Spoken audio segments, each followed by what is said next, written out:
What should I do with my $1,000 bonus that I worked so hard for?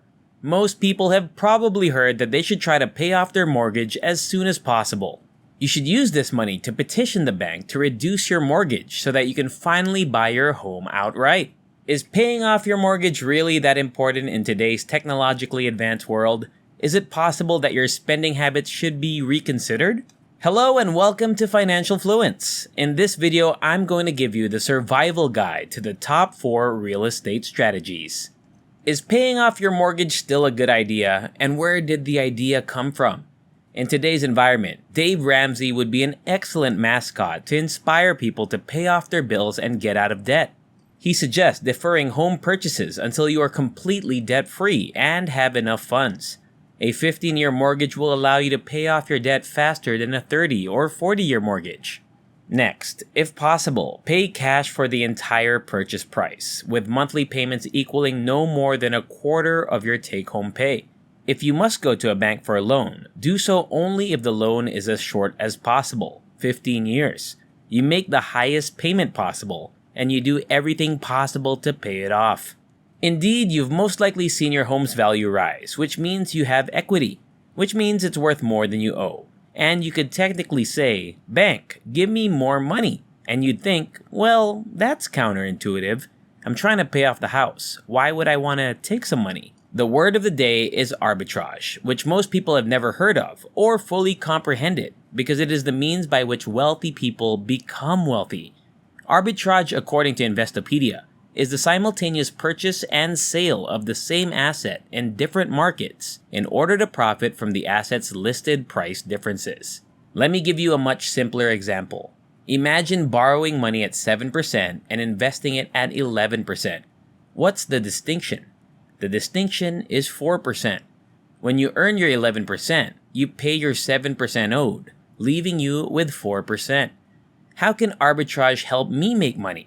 Instead of a 15-year mortgage, get a 30-year or even 40-year mortgage and then buy a house as soon as possible.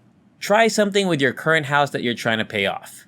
Put down as little money as possible, and if the bank is willing to lend you money, do so right away. Consider that you own a house with no debt that you paid $200,000 for several years ago. Consider the following. Your home is currently worth $400,000, which means it is valued at $400,000. However, you only owe $20,000 on it because, as we all know, prices went up during the last epidemic. Did you know you could go to a bank and ask for a home equity line of credit, or HELC, by essentially saying, "Bank, I would like a credit card that is attached to the available equity in the house," to which the bank would respond, "Well, we'll go up to 80% of the value," with the difference being the maximum the bank would allow you. It's kind of like a credit card attached to the equity in your home, so it's still available if you don't use it. When you get this home equity line of credit, you might wonder, what if I went and bought another property? Let's just say I got a rental. Let's just say the rental cost me $50,000 out of pocket. Where will I find the $50,000 down payment then? You're going to respond, "Hold the phone, I can't even contemplate this.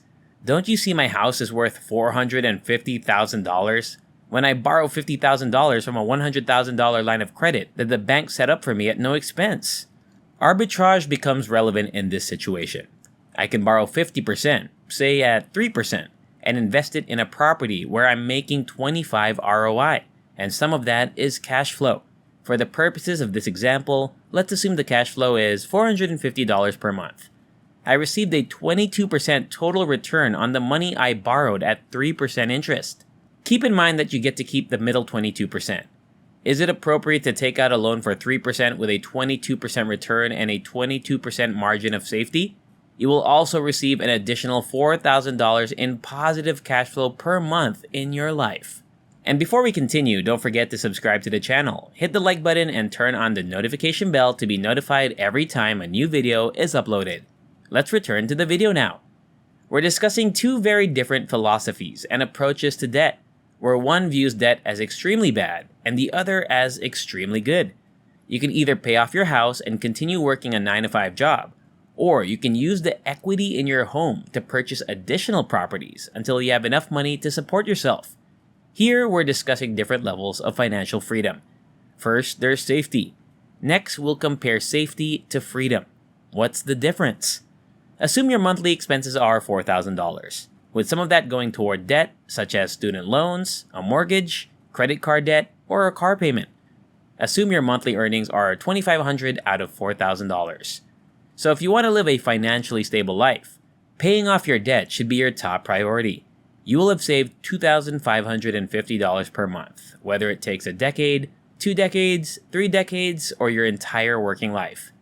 Nonetheless, because your monthly expenses are $4,000, you'll have to work extra hard to save $1,500 for groceries, vacations, birthday gifts, and other expenses.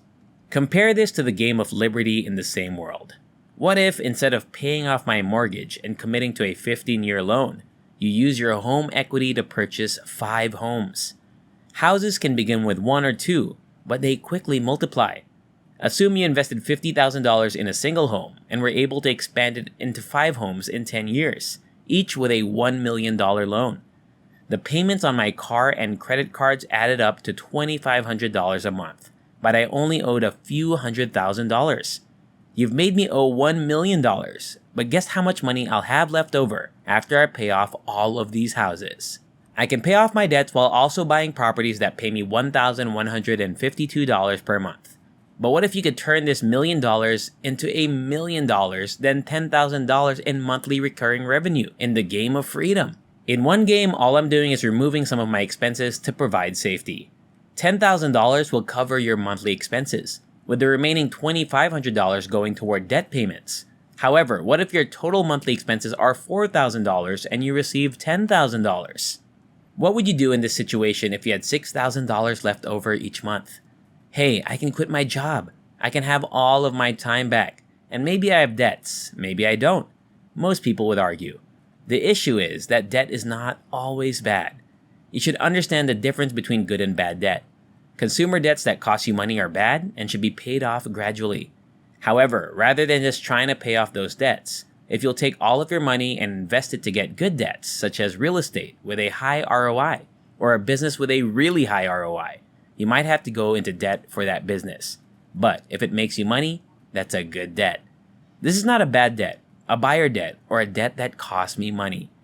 You appear to be telling me that I should not concentrate on getting out of debt. The truth is that there is a success sequence because money is a game. And if you understand the rules of the game, you can build a lot of wealth while also managing your debts. This is the question I'd like to end with. When should I finally pay off my mortgage? That's what wealthy people do. And if you want to pay off your debts, you should wait until you have the residual income of your dreams. Just be careful not to sacrifice safety for freedom, because we're all aiming for financial independence. And that's all. I hope you enjoyed this video. If you enjoy similar stuff, check out my other videos. And if you like it, hit the like button, subscribe to the channel, and turn on the notification bell. And I'll see you in the next video.